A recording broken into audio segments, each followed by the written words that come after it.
प्रिय साथियों, कक्षा 10वीं विज्ञान के अंतर्गत अध्याय 1 जिसका नाम है रासायनिक अभिक्रियाएं एवं समीकरण, हम विज्ञान कैप्सूल मॉडल में इम्पॉर्टेंट क्वेश्चंस को देख रहे हैं और इसके पहले तक हम लोगों ने 6 क्वेश्चंस पढ़ लिए हैं। वीडियो के डिस्क्रिप्शन में उसकी लिंक आपको मिल जाएगी। आज से हम देखेंगे क्वेश्चन नंबर 7। तो क्वेश्चन नंबर 7 है, श्वसन को ऊष्माक्षेपी अभिक्रिया क्यों कहते हैं, वर्णन करें। तो श्वसन की क्रिया जो हम करते हैं, सांस हम लेते हैं, तो श्वसन को हम ऊष्माक्षेपी अभिक्रिया क्यों कहते हैं, इसका कारण हमको इसमें देना है। तो सबसे पहला तो जो हमारा क्वेश्चन है वो है, श्वसन को ऊष्माक्षेपी अभिक्रिया कहते हैं।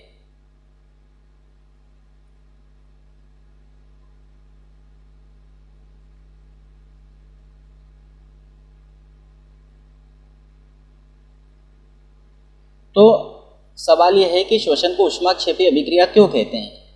तो इसके लिए जब हम श्वसन की क्रिया करते हैं, तो श्वसन की क्रिया जब हम करते हैं तो हम ऑक्सीजन को अंदर लेते हैं, ऑक्सीजन को O2 लिखते हैं। तो ये जो ऑक्सीजन है, ये ऑक्सीजन जब हमारे शरीर के अंदर जाता है और शरीर के अंदर जो ग्लूकोज होता है, ग्लूकोज का फार्मूला देखो क्या है, C6H12O6, ये फार्मूला है ग्लूकोज का।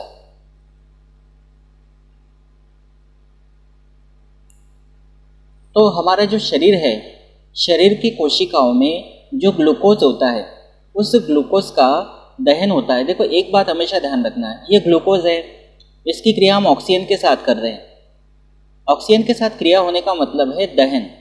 हमेशा ये बात ध्यान रखना कि जब भी आप ऑक्सीजन के साथ किसी की क्रिया कर रहे हो, इसका मतलब वहाँ जो क्रिया हो रही है वो दहन की क्रिया हो रही है। दहन का मतलब होता है जलना, या इसको कहते हैं कंबशन। जब भी ऑक्सीजन के साथ क्रिया होती है तो आपको ये समझना है कि यहाँ हो रहा है दहन। तो ये है कार्बनिक यौगिक, इसको कार्बनिक यौगिक कहते हैं। इसमें कार्बन, हाइड्रोजन है और ऑक्सीजन है। तो कार्बनिक यौगिक है और उसका हो रहा है दहन। अब एक और इम्पॉर्टेंट बात आपको बता दूँ। एक तो बात मैंने ये बता दी कि जब भी दहन हम कब बोलते हैं, जब ऑक्सीजन के साथ क्रिया होती है। एक तो बात ये हो गई। दूसरी बात यह है, कार्बनिक यौगिक ऑर्गेनिक कंपाउंड है। जब भी किसी कार्बनिक यौगिक का दहन होता है, यानी ऑक्सीजन के साथ क्रिया होती है, तो हमेशा दो चीज़ें बनेगी, कार्बन डाइऑक्साइड और जल।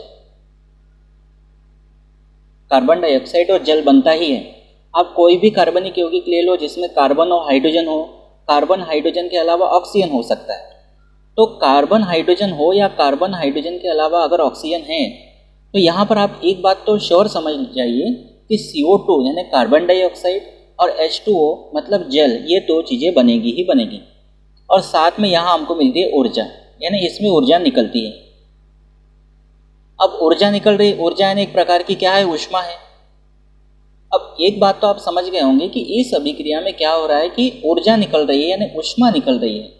और ऊष्मा जब निकल रही है तो इसको क्या कहेंगे हम, निकलना। ऊष्मा निकल रही है, निकलना यानी क्षेपी।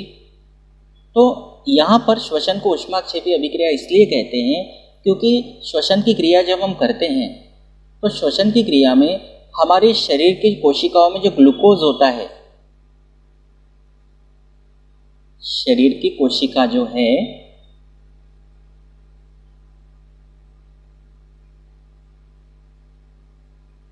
शरीर की कोशिका में जो ग्लूकोज होता है, इस ग्लूकोज का होता है दहन। दहन का मतलब होता है ऑक्सीजन के साथ क्रिया। और जब दहन की क्रिया होती है, ये तो बनता ही है, कार्बन डाइऑक्साइड बनती है, जल भी बनता है, लेकिन साथ ही साथ निकलती है इसमें ऊर्जा। और ऊर्जा जो है एक प्रकार की क्या है, ऊष्मा। और ये जो ऊर्जा निकलती है, इस ऊर्जा का उपयोग हम अपने दैनिक कार्य करने के लिए करते हैं। जैसे हम चल पाते हैं, हम कोई कार्य कर पाते हैं, तो ये किसके कारण कर पाते हैं, श्वसन हम जब करते हैं और हमारे शरीर के अंदर जो ग्लूकोज होता है, जब इनकी क्रिया होती है तब यहाँ से हमको ऊर्जा मिलती है। और ये ऊर्जा जो है वो हमें अपने दैनिक कार्य करने में सहायक होती है। और ऊर्जा जो है ऊष्मा का ही एक रूप है। और इस अभिक्रिया में आप साफ साफ देख पा रहे हो कि इस अभिक्रिया में ऊर्जा निकल रही है, ऊष्मा निकल रही है। इसलिए श्वसन जो है, श्वसन मतलब ऑक्सीजन का अंदर जाना, श्वसन क्या है, एक ऊष्माक्षेपी अभिक्रिया है। और ये अभिक्रिया आपको ध्यान रखना है। अब इस अभिक्रिया को संतुलित नहीं किया है, इस अभिक्रिया को लिख तो दिया है लेकिन संतुलित नहीं किया है। संतुलन का मतलब होता है दोनों तरफ बराबर बराबर परमाणु होने चाहिए। जैसे कार्बन यहाँ पर कितना है, 6 है, यहाँ कार्बन कितना है, एक ही है, तो इसको कर देंगे 6। अब दोनों तरफ कार्बन 6 हो गए, ठीक है। अब कार्बन को तो संतुलित कर दिया, अब है हाइड्रोजन। हाइड्रोजन यहाँ है 12 और यहाँ हाइड्रोजन हमारे पास 2 है। इसको 12 करने के लिए क्या करना पड़ेगा, 6 का गुणा करें, तो यहाँ पर हाइड्रोजन हो गए 6 दूनी 12। अब हमारे पास कार्बन संतुलित हो गए दोनों तरफ हाइड्रोजन संतुलित हो गए। अब बचे हैं ऑक्सीजन, तो ऑक्सीजन अब इधर ज़्यादा हो गए। देखो ये 6 जो है वो दोनों के लिए है, कार्बन के लिए भी और ऑक्सीजन के लिए भी। तो ऑक्सीजन कितना हो जाएगा, 6 दूनी 12, 6 दूनी 12 हो गया। और यहाँ कितना ऑक्सीजन, यहाँ ऑक्सीजन है 6, दोनों को जोड़ लेते हैं, कितना हो जाएगा 12 और 6 18 ऑक्सीजन हो गया। अब यहाँ ऑक्सीजन कितना है, 6 है। यहाँ कुछ नहीं कर सकते आप, क्योंकि यहाँ अगर कुछ करेंगे तो कार्बन और हाइड्रोजन भी चेंज हो जाएगा। तो यहाँ ऑक्सीजन तो 6 हो गए और हमको चाहिए 18। अब 6 यहाँ हो गए, अगर यहाँ 12 हम कर लेते हैं, 6 दूनी 12, तो 12 और 6 18 हो जाएंगे। देखो 6 दूनी 12 और 6 18, और यहाँ पर भी ऑक्सीजन देखो 6 दूनी 12 और 6 18। तो इस तरह से अभिक्रिया हो गई संतुलित, मतलब यहाँ 6 लगा दिया, यहाँ 6 लगा दिया और यहाँ पर 6 लगा दिया, तो हमारी जो अभिक्रिया है वो हो गई संतुलित। तो आप साफ साफ समझ गए होंगे कि यहाँ पर ऊष्मा निकल रही है, ऊर्जा निकल रही है, इसीलिए श्वसन को क्या कहते हैं, ऊष्माक्षेपी अभिक्रिया कहते हैं। देखो इसका जो आंसर है वो भी आप थोड़ा सा देख लेंगे याद करने के हिसाब से। आंसर में लिखा है श्वसन की क्रिया में हमारे शरीर की कोशिकाओं में ग्लूकोज का दहन होता है, जिससे ऊर्जा निकलती है। इसी ऊर्जा से हम अपने दैनिक कार्य करते हैं, इसीलिए श्वसन को ऊष्माक्षेपी अभिक्रिया कहते हैं। श्वसन का रासायनिक समीकरण इस प्रकार है, तो ये रासायनिक समीकरण है C6H12O6 plus 6O2 arrow 6CO2 plus 6H2O plus ऊर्जा। तो ये आप समझ गए होंगे, इसको बहुत अच्छे से आप तैयार कर लेना। अगला है अवक्षेपण, या इसी को कहते हैं प्रिसिपिटेशन, या इसी को बोलते हैं पीपीटी। अवक्षेपण अभिक्रिया से क्या समझते हैं, समीकरण सहित समझाइए। अब देखो अवक्षेपण क्या है, सबसे पहले इसको हम समझ लेते हैं। अवक्षेपण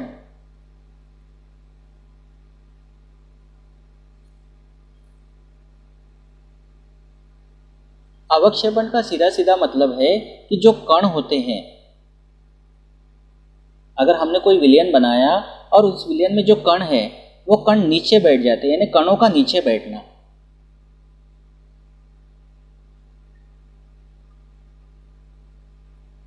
अवक्षेपण का सीधा सीधा मतलब आप समझ जाएंगे, कणों का नीचे बैठना।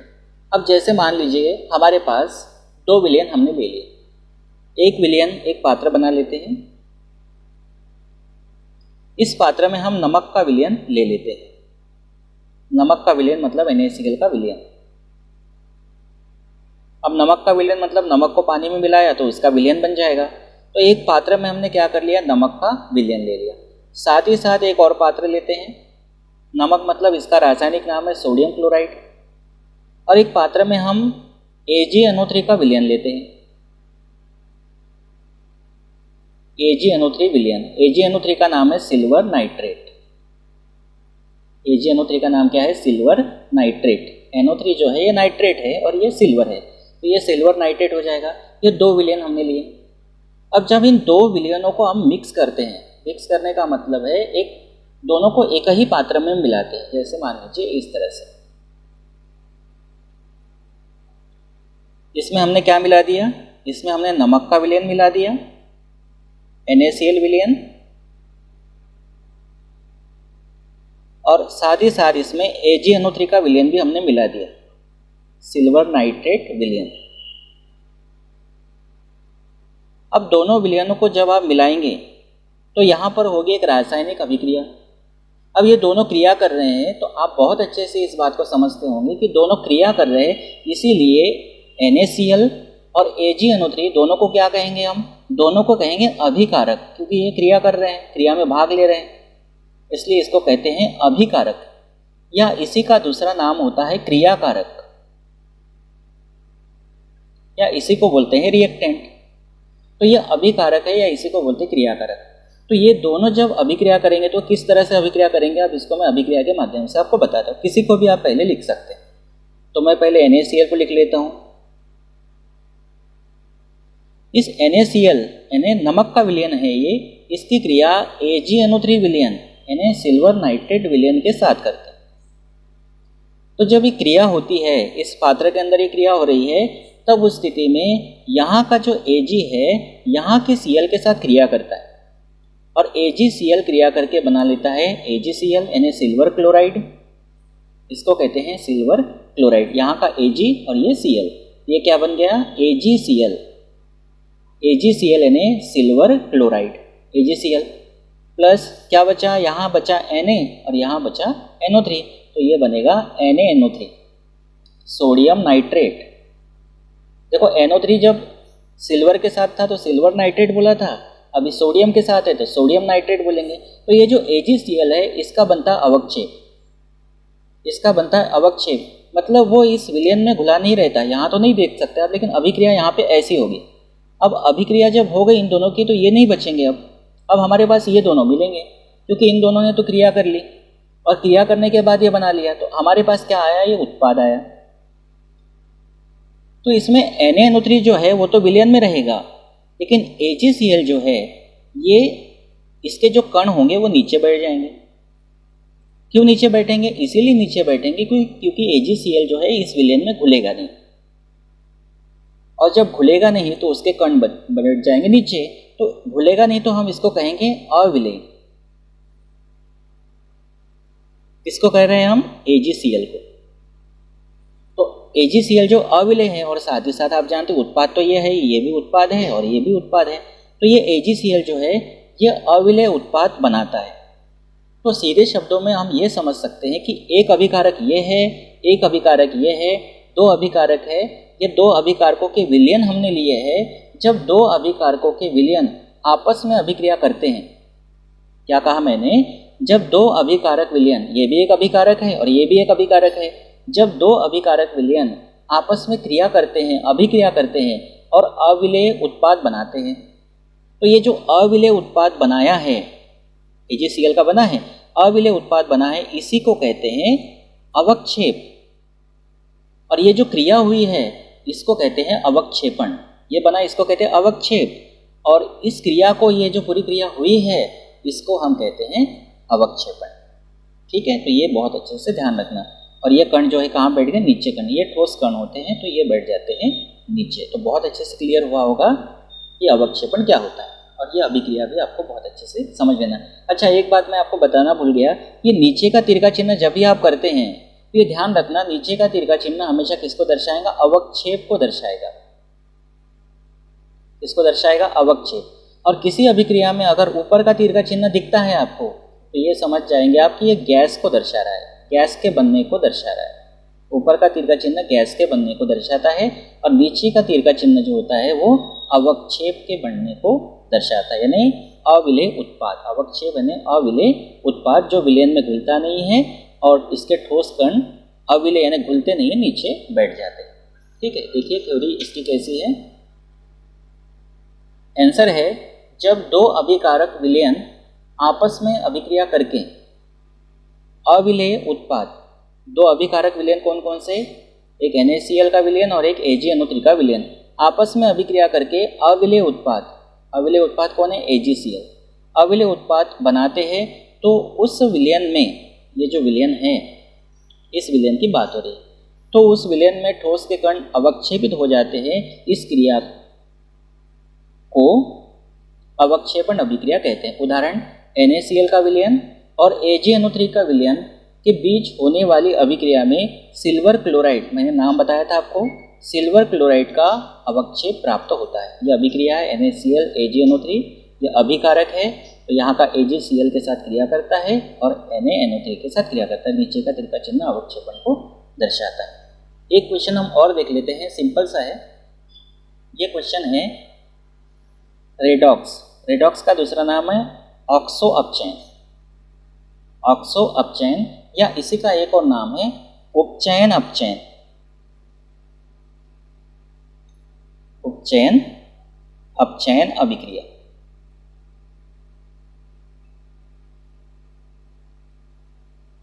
ठीक है, और भी इसका नाम है ऑक्सीकरण अपचयन अभिक्रिया भी आप कह सकते हो। तो रेडॉक्स अभिक्रिया क्या है इसको हमको समझना है।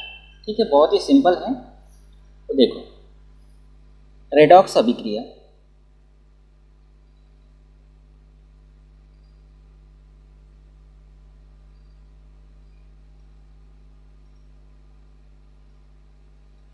अब इसको मैं इंग्लिश में लिखता हूँ। देखो रेडॉक्स ऐसे लिखेंगे स्पेलिंग रेडॉक्स। अब यहाँ देखिए, यहाँ लिखा है रेड और यहाँ लिखा है ऑक्स। अब रेड जो लिखा है, रेड का मतलब यहाँ होता है रिडक्शन,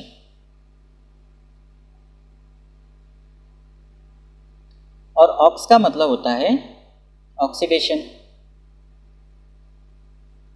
ठीक है, रिडक्शन का मतलब होता है अपचयन, या इसी को कहते हैं अवकरण, और ऑक्सीडेशन का मतलब होता है उपचयन, या इसी को कहते हैं ऑक्सीकरण। तो नाम से आप समझ गए होंगे कि रेडॉक्स अभिक्रिया कैसी अभिक्रिया होगी। ऐसी अभिक्रिया जिसमें ऑक्सीकरण भी होगा यानी उपचयन भी होगा और अपचयन भी होगा, दोनों क्रियाएं एक साथ देखने को मिलेगी। समझ गए बात को? क्योंकि रेडॉक्स को आप तोड़ते हो तो ये होता है, यानी उपचयन भी शब्द इसमें छुपा हुआ है, अपचयन भी शब्द इसमें छुपा हुआ है। मतलब उपचयन और अपचयन दोनों अभिक्रिया एक साथ जिस अभिक्रिया में देखने को मिलेगी उसको कहते हैं रेडॉक्स अभिक्रिया। सिंपल उदाहरण से समझते हैं। यहाँ लिया एक फार्मूला CuO, इसका नाम है कॉपर सेकंड ऑक्साइड।